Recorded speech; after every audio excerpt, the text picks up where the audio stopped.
Test, Test, 1, 2, 3, 5, 6, 7, 8, 9, 10, 11 so. Okay.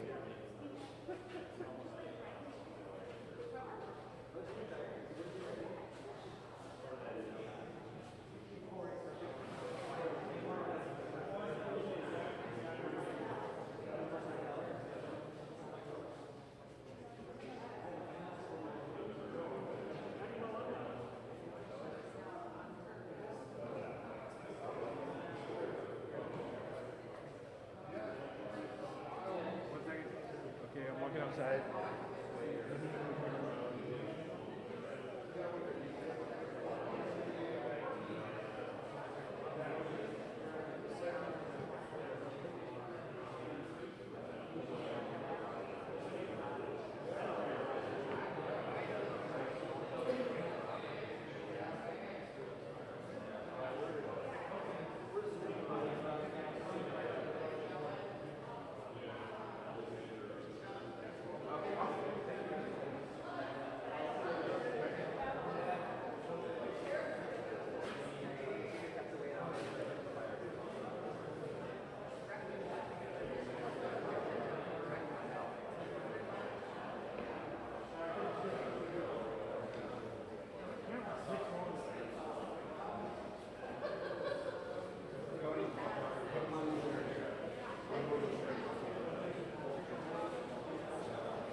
I'll bring it up. You want to go home?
ready.